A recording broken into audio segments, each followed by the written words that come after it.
How's it going, guys? I'm here at my buddy Adam's house, and we just tonight went to go see The Batman. I had a lot of high hopes for this film. I mean, the trailer really made it look like it could go either way, but I really love Robert Pattinson. I think that the dude is a fantastic actor, especially after, The Lighthouse. Even predating the whole Twilight bullshit, he was fantastic as Cedric Diggory in Harry Potter and the Goblet of Fire. He's a good actor, and I think he catches a lot of flack. Hopefully this will kind of elevate him a little bit, but at any rate, what did I think of the movie?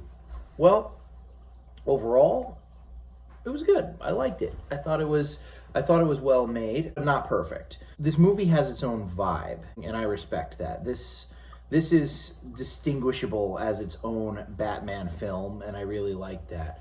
It's very dark, it's very brooding. It is true that it goes a little bit more with the whole noir kind of element. Batman is really like a detective in this movie, so I think that that's cool. It really brings him kind of back to his roots. The soundtrack, in my opinion, is phenomenal. The filming is great. The brooding atmosphere. The way the film opens up, it's like being narrated essentially by Batman talking about how he's this elemental thing that people fear in Gotham City. I'm paraphrasing, of course.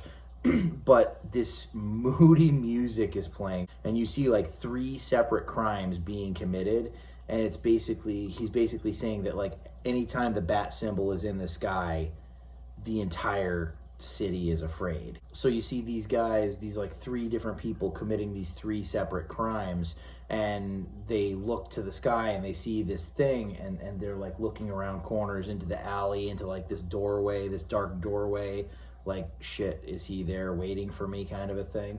And I like that. I like the fact that Batman is scary in this movie. He really brings the terror element to criminals. Even the people he rescues, they're terrified by him.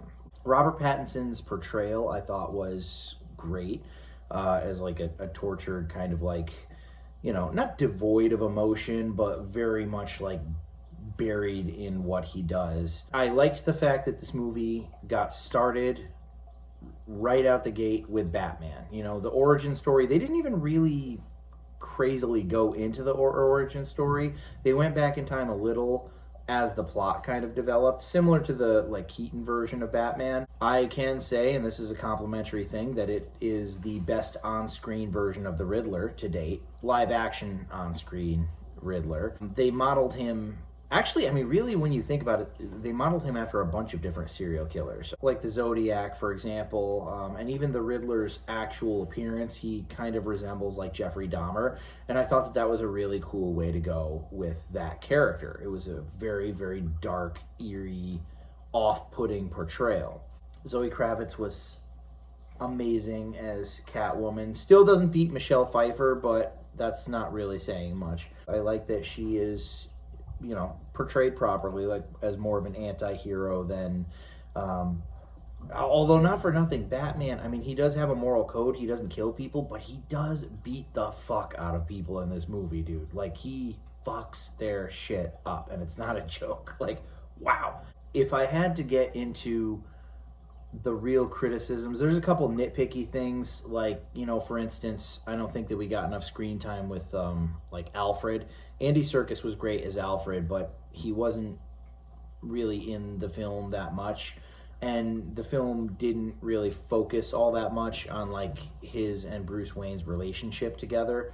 In the Christian Bale ones, I understand that's a completely different movie because it's supposed to be more grounded, but you really get the relationship between Alfred and Bruce Wayne, and I just feel that was somewhat absent here. In future projects, obviously, they can fix this and kind of expand on the whole thing. The biggest problem with this film, in all God's honesty, is the runtime. This movie is too long. And I'd heard from some people that it's it's so well paced that you don't even realize how long it is. No, you realize how long it is. It's a 3-hour freaking movie, and it feels like a 3-hour freaking movie.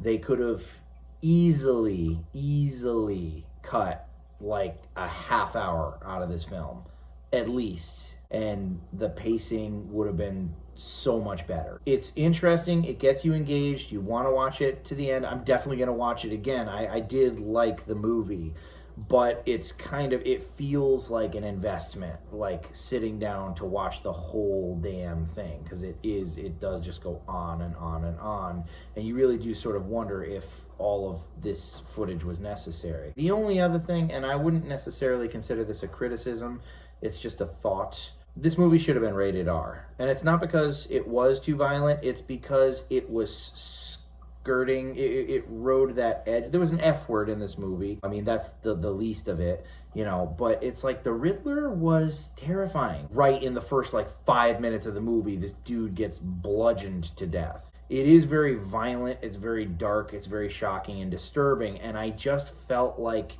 it wanted to be a rated R movie, but they chickened out. I'm not saying that the fact that it's not rated R doesn't make it a good movie or anything like that. I'm simply saying that if you were going for this darker, grittier tone, I would have just gone for it, honestly. If you wanted to like Zodiac Killer, the Riddler, I would have gone all out. I would have pulled out all the stops with that. But that's just me. But yeah, overall, it's a pretty solid movie. It's a pretty fun movie. It's very well directed. It's very moody and atmospheric in its own definitive way. Like, you can pick this movie apart from it. It has its own identity, which, given how many variations of Batman we've had over the years, that's commendable. It does run too long, and I do think that they should have, you know, kind of gone for the nuts a little bit more, given it an R rating. But that's my thoughts. Anyways, if anybody's seen The Batman, I'm sure that there's going to be heavy debate about a lot of the things that I said, so feel free to, you know, drop a comment below, and we can discuss this film in depth. All right, guys, that's all she wrote.